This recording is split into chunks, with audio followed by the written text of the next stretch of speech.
We will first start out with a tumbler demonstration, highlighting a few general points, and after we'll break down the demonstration and talk about specific details. I'll be using the first method described in Tumblers Part 1. It's for the intermediate student who wants to work thinner and more efficiently.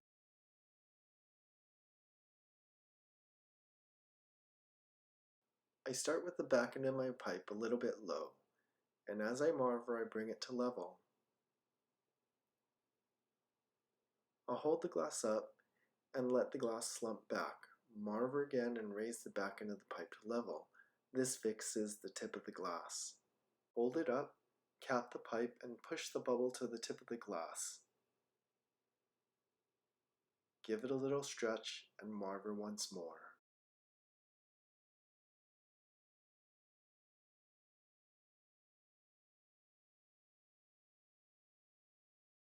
This is a short heat in the glory hole.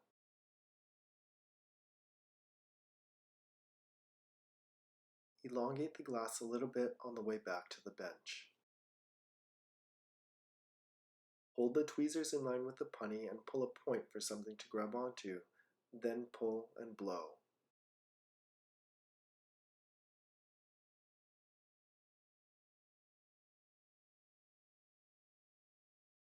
As I begin shaping the glass, I'm watching for the piece to blow out evenly. I'm also watching the tip so it doesn't blow out or get too thin.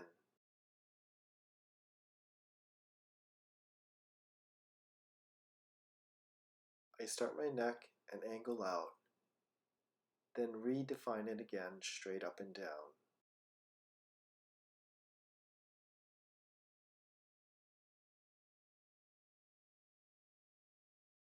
During this heat, I'm heating from the shoulder down and preparing to straighten out the side wall. I'm looking for overall slight movement in the piece.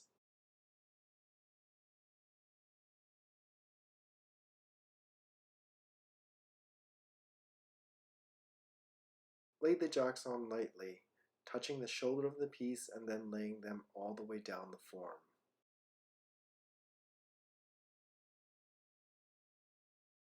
Let's do that one more time.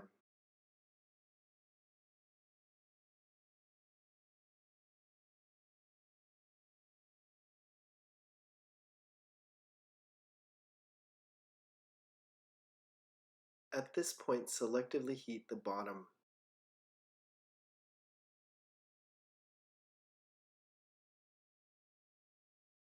Notice I flash it once, but then I won't flash it again. This helps to maintain a nice, sharp transition from the bottom to the sides of the glass.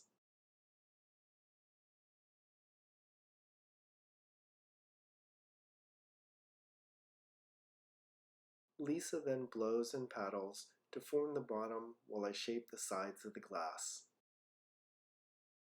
The soft blow happens when the jacks are applied, and then the paddle comes on.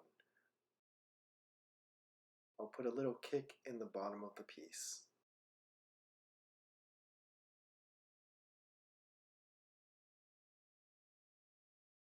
At this point I'm giving the piece a general heat as I wait for the punny.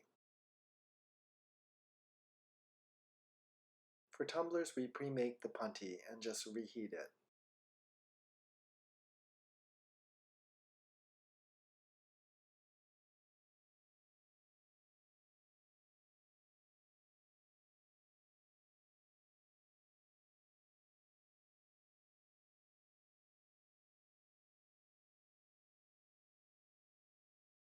I'll transfer the piece on the punty and I'll give it a straighten.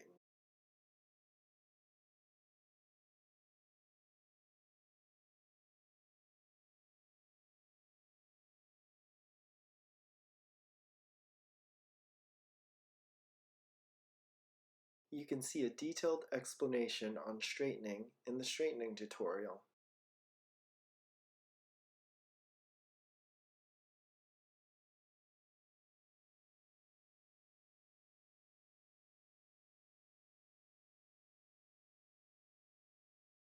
During this heat, I heat from the shoulder up to the lip. When I selectively heat a piece, I look at the inside edge of the door that's open, and I put what I want to move just inside the edge of the door. I'm generalizing, as each glory hole is different, and this will take a little bit of experimentation.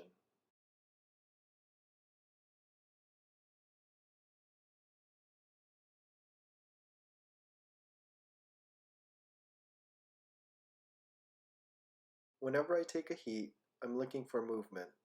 Movement tells me everything I need to know as far as how hot the piece is or where the heat placement is within the piece.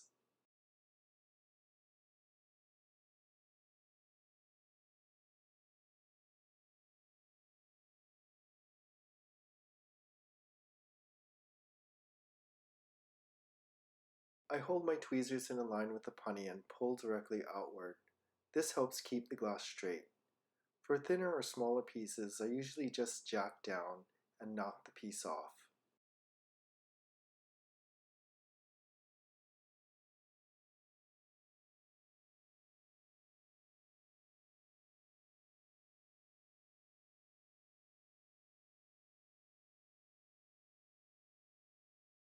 During this heat, I'm looking closely at the lip and watching it soften just a little bit.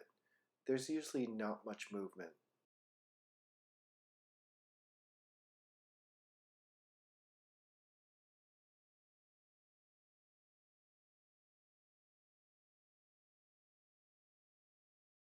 I look at the shoulder and I look at the lip. I draw an imaginary line between the 2 points, and that tells me the angle at which to hold the jacks.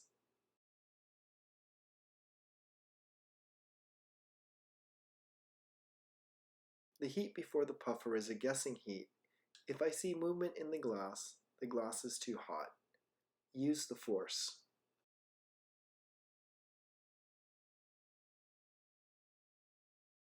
Blow hard before the puffer touches the glass, then watch the expansion from the shoulder out to the lip, and make sure that the line doesn't extend too much beyond the profile of the cup.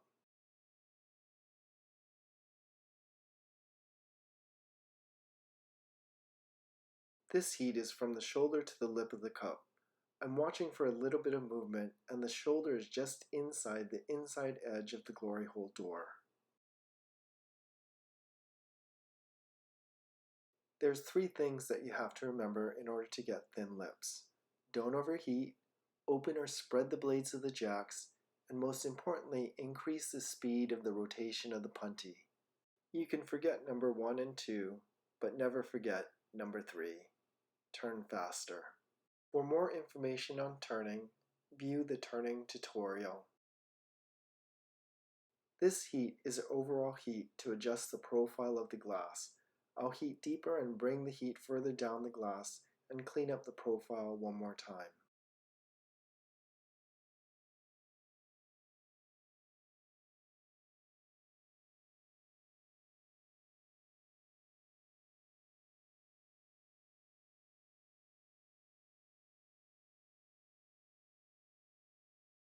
At this point, I'll build up some heat and make sure the punty is moving. That's the indication that the bottom of the piece is warm. Please watch the building up heat tutorial for more details. I turn, drop the back end of the punny, plant my thumb, water the punny, lift the punny off the rail and tap down in front of my thumb. You can view the punny tutorial for more details on taking pieces off.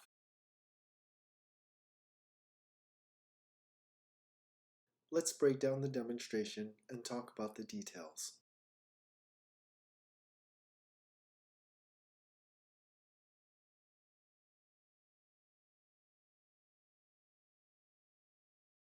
I start with the back end of my pipe a little bit low, and as I marver, I bring it to level. I'll hold the glass up and let the glass slump back. Marver again and raise the back end of the pipe to level.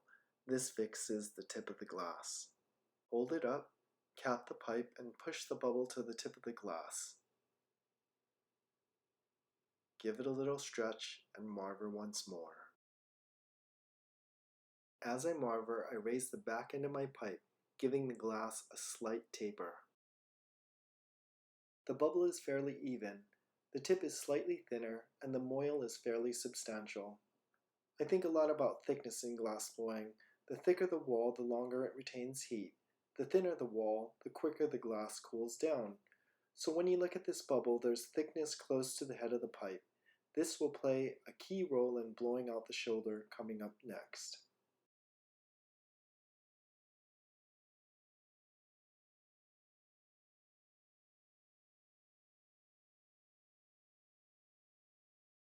This heat is relatively short. The reason being is that you want to be able to stretch the material longer. If the glass is heated too hot, the bottom half will pull out, but not the top half. Elongate the glass a little bit on the way back to the bench. Hold the tweezers in line with the pipe and pull a point for something to grab onto.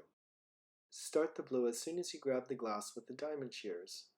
Stop the blow as soon as you cut it. A common mistake is to overheat the glass before you pull it.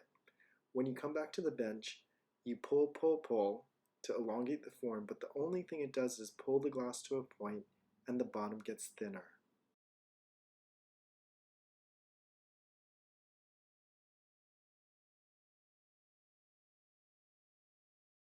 The fix is to first not overheat, then create only 2 or 3 knobs to pull the glass down. When you cut the glass, the compression thickens up the tip of the bottom. Whenever you compress the glass, it will thicken the walls, whether it be jacking something down or squeezing the glass down with the paper, or cutting it with the diamond shears. As I begin shaping the glass, I'm watching for the piece to blow out evenly. I'm also watching the tip so it doesn't blow out or get too thin. Here's where the setup comes into play. The thickness in the moil and the glass next to the pipe head are helping to blow out the shoulder because it's retaining heat longer. The bottom being thinner cools very quickly and freezes up so the tip doesn't blow out. I'm focusing my pressure at this point in the cup but letting it blow out as well. I start my neck and angle out, then redefine it again straight up and down. Both angling out and redefining the neck will help in getting a clean break when transferring the piece.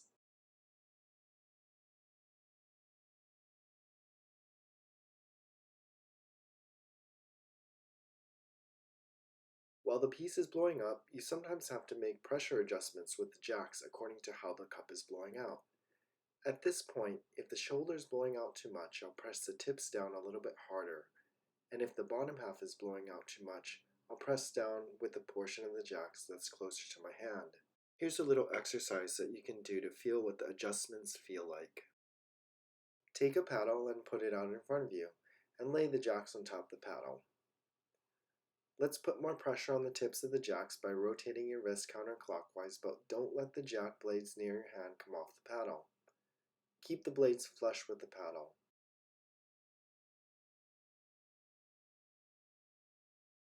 Feel the pressure on the tips. This is the pressure that you would place on the cup if the shoulder is blowing out too much.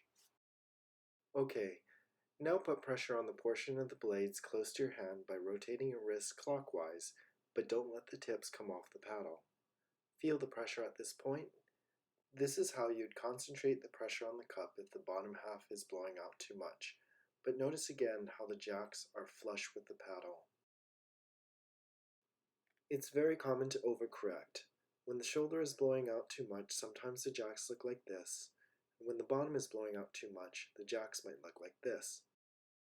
The adjustments are much more subtle than that.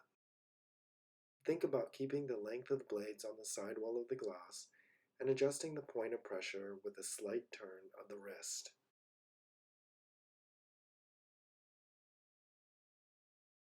Let's take this idea about pressure adjustment a little bit further. This concept can be utilized in the making of a low bowl using 4 points of contact. Please watch Bowls Part 2 for full details. When I have 4 points of contact on the bowl and I want the backside of the bowl to open up wider and the form to go lower, I'll rotate my wrist clockwise and put more pressure on the tips, but still maintain contact with the lip of the bowl. The result is that the backside opens wider while the lip turns down and in. These adjustments are the ones that are not obvious during the glass blowing process, but they are utilized all the time. Many times in glass blowing, I'm not looking where I'm touching the glass with the tool.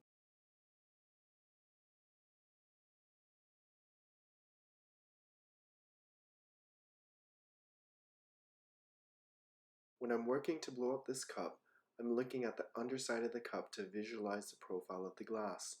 I can't see the profile just beneath my jacks.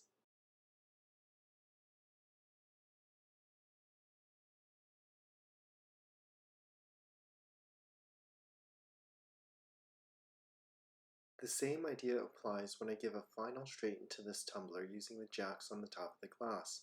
I'm looking at the underside of the cup to better see the profile of the glass. Here I'm shaping a bowl with the jacks on top.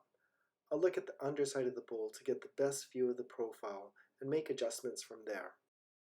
If using the paper, on either the backside or front side of the bowl, I'll look at the top profile of the bowl and make adjustments.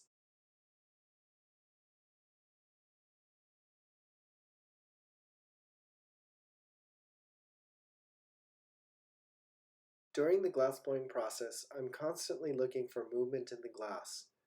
Movement tells me where the heat placement is within the piece, as well as how hot that part of the piece is, and sometimes this movement can be very subtle.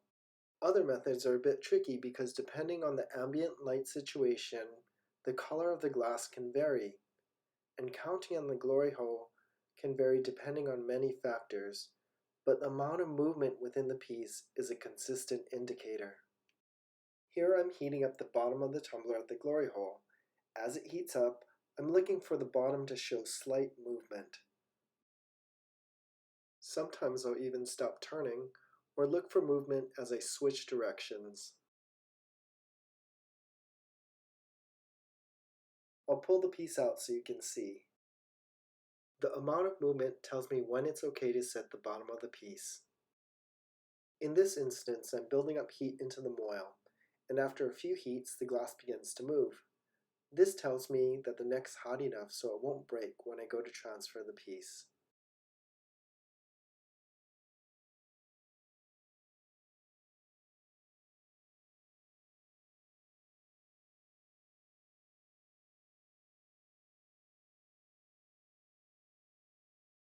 And finally, once the tumbler's finished, I'll build up some heat with a few flashes, and the movement on the punny is the indicator that my bottom of the tumbler is warm and it's safe to take off.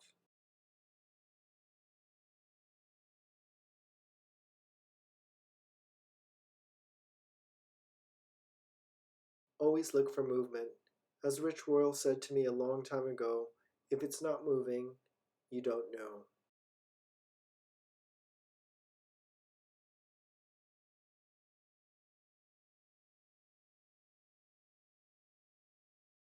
Lisa and I use the blow hose to set the bottom. Lisa will blow and paddle while I shape the glass. The blow happens first and pressurizes the tumbler while Lisa comes on at a slight angle. This helps to center the glass, and she blows lightly while we form the bottom edge of the cup. Key point.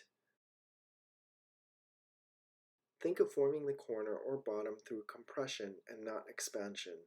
In order to get tight corners, once the air and paddle come on, slightly reduce the pressure of the blow. The jacks and paddle will compress the corner in. You are not blowing the corner edge up to form the tight corner.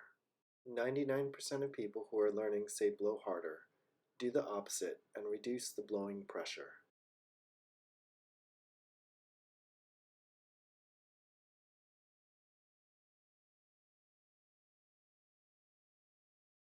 The contact is made very lightly as the piece is turned and the punty is centered. It is pressed on a little bit more, then pulled back a little and centered again. The downward contour between the shoulder of the punny and the bottom of the piece is important, which is highlighted with the red circle. This aids in the breaking off of the piece.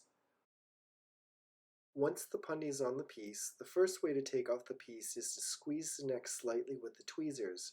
The side of the blowpipe closest to the moil stays down on the rail of the bench, The back side of the pipe is lifted and hit down on the back rail while you squeeze the neck with the tweezers. In the second method, I use the straight shears or bone-size shears to put a couple of squeezes on the neck. When I finish my last squeeze, I don't rotate the pipe. I lift the blowpipe off the rail and tap on the same side as I squeezed on last with the shears. The third method is shown with the cylinder, but it can be used with the tumbler as well. If the neck is a little bit thicker, place a single drop of water on one side of the neck, lift the blowpipe off the rail, tap down on the same side that you place the drop of water on.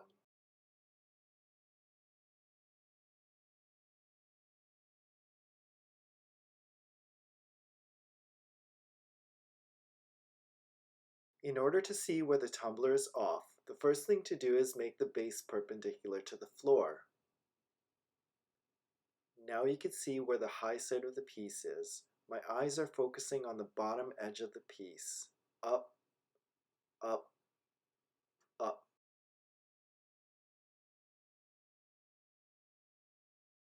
Catch the lip, make the base perpendicular to the floor. Focus your eyes on the edge of the base of the tumbler and look for the high spot. High side up, support the lip, push down with your thumb, which applies pressure to the shoulder, which makes the piece slide down the puntee, centering the piece. Leave the tweezers in the lip and look for the high spot. Repeat these steps until the piece is centered or the puntee becomes too cold. Important tip: after you place the tweezers in the lip, don't remove them until you are finished straightening. Often people remove the tweezers to look at the piece, and then if the piece is still off center, they have to find the lip again to re-straighten it. This takes too much time. If you'd like to see more details about straightening, see the straightening tutorial.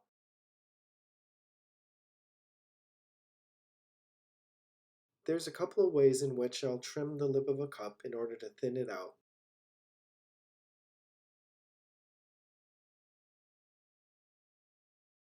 In the first method, I'll hold the tweezers in line with the puntee and pull straight out with the tweezers. This thins the walls of the glass. I'll put in a neckline straight up and down, and then angle out slightly.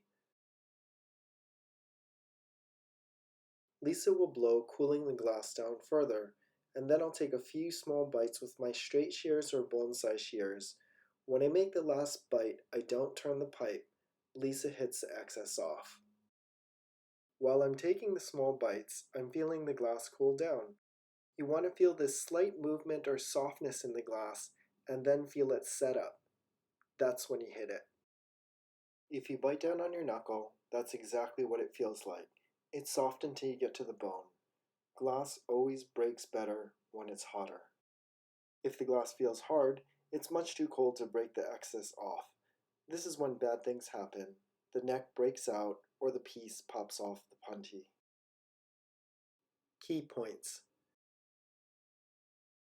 Neck straight up and down to get a defined line, angle out, and then redefine the neck.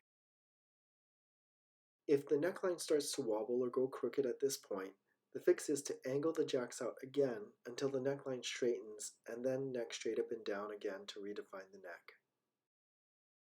Take a few small bites with your shears and feel for the glass to set up. Cool the neckline off quickly.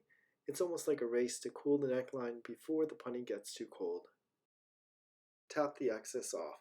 If someone is tapping the excess off, loosen your grip slightly on the neckline right when the tap is applied. Hold firm, but don't squeeze hard. If you do, sometimes the break will not be at the neckline, but rather at the puntee. In the second method, I'll use my trimming shears to cut the excess off the lip of the tumbler. I'll hold the tweezers in line with the puntee and pull straight out. This thins the walls of the glass. The shears are pointed slightly inward to begin the cut. After a couple of bites, the shears swing perpendicular to the sidewall of the cup. Sometimes your assistant will have to use the tweezers to prevent the trim from touching down again.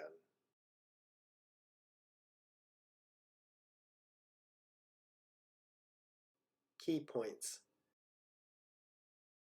Turn slowly. This is the number one mistake everyone makes. If the turn is too fast, the shears get bound up and the glass starts to twist. I think of loosening my grip on the punty. Each time I cut, the cutting action turns the punty slightly, so I think light touch and turn slowly. Open the shears and try to trim close to the nut. Here you'll get the most leverage. This is talking in general because if the piece is smaller like this tumbler, you'll have to cut closer to the lip of the shears, but if you can, try and trim closer to the nut. Slow the turn down right as you complete the trim. This allows you time to cut through the last part of the lip, which will be slightly colder.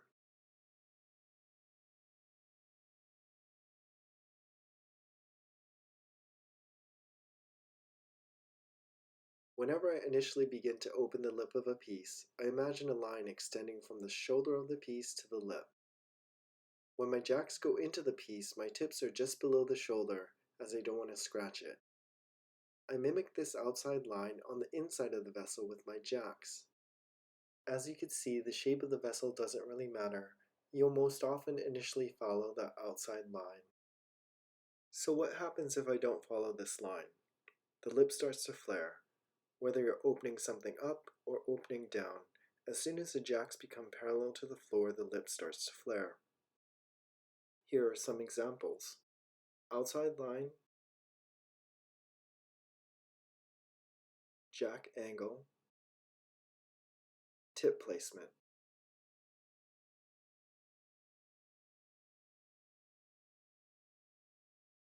Outside line,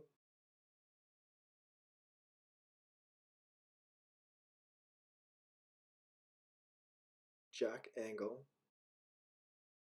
tip placement.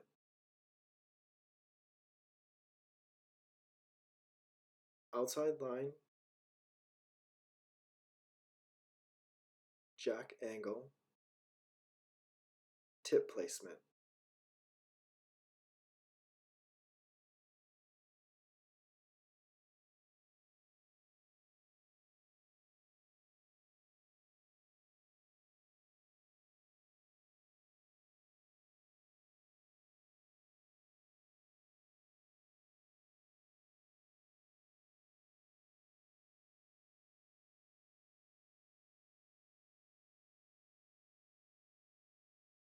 After the lip is set, I'll use a puffer. For thin pieces, you won't see movement for the correct heat. If it's moving, you're probably too hot. Use the force.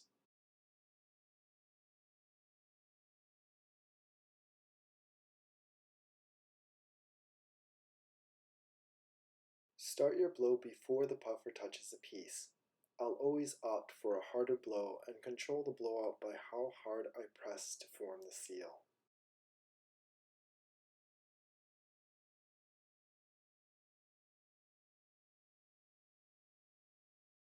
I basically use two different methods to open the lip of a vessel.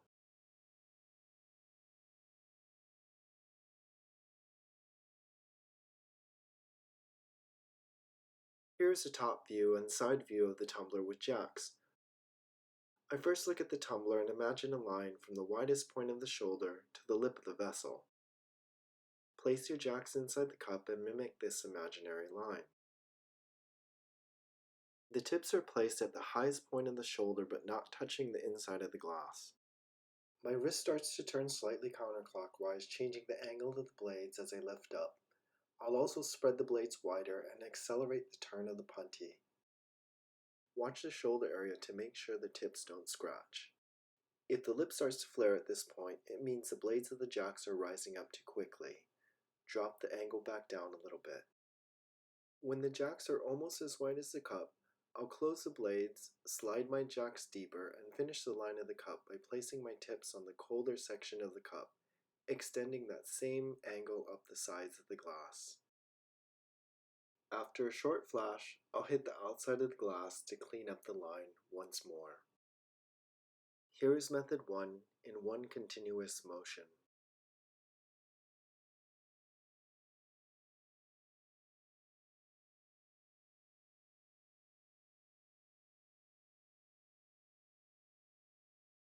I use this method on rounded, wide conical forms and wide hourglass forms. This is my preferred method of opening because it's usually easier to prevent the divot or irregularity of the line.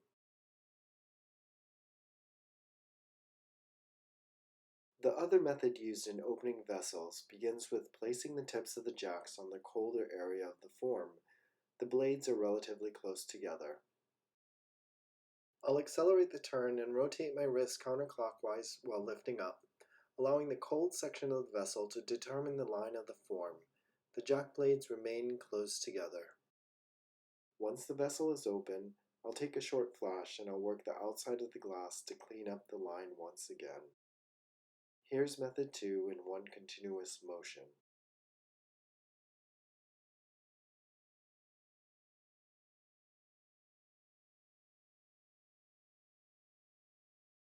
I use this method for narrow conical forms, straight forms, or narrow hourglass forms.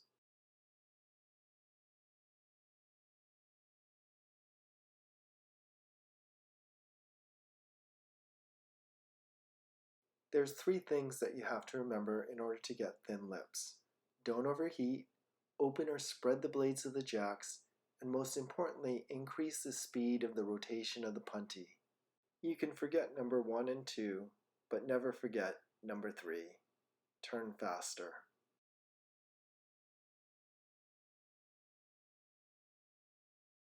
Hopefully when you're trying to match heights or make sets, the heights come out the same, but if they don't, you do have some options.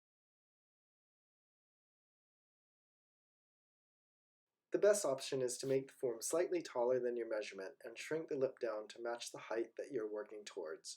Sometimes it's possible to compress the form to make it taller, but that's much more difficult, and I'd save that one as a last resort. One way of doing this is heating the top portion of the glass and compressing the lip down with the paddle. This will work, but the lip will end up being slightly thicker. It would be useful to refer to the Building Up Heat video if you haven't seen it yet. Here's another way to approach shrinking the lip down. If I take the same glass and build up heat to bring the heat further down the tumbler, and then use the paddle to compress the lip, imagine the height difference being dispersed across the length of the cup instead of just being at the top of the glass. The result is that the height is reduced, but the lip doesn't thicken up as much. These are the 2 examples placed side by side, and on the right you can see that the lip remains a little bit thinner than the example to the left. On most forms, I'll hook the bottom of the piece and scratch a line in the cup with my calipers. I'll jack down on this line and then knock it off. After it is opened, we'll take a measurement, then reheat and adjust until the piece is the desired height.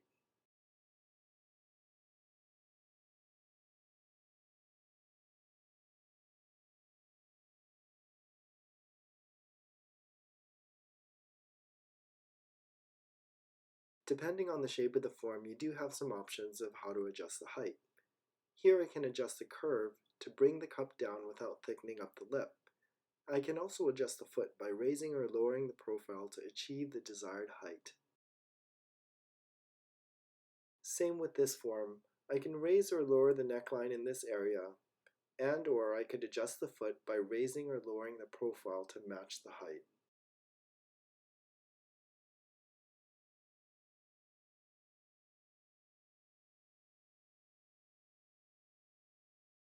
Sometimes I might misheat or not put the jacks in the right spot while opening a form, and an inward curve is created in the sidewall. This is fixable. When you are close to finishing the line of the form and this curve happens, slide your jacks up until the tips are just inside the highest point of the shoulder. Turn your wrist clockwise and put slight pressure on the tips but maintain contact with the lip of the vessel as well. This should pull out the curve. Then slide down to blend the form together. Reheat and apply the same type of pressure again. Most individuals work outside the form to fix this. This can work as well, but this counterintuitive process works much better. Give it a cooler heat, twist that wrist slightly, and pull the curve out from the inside out.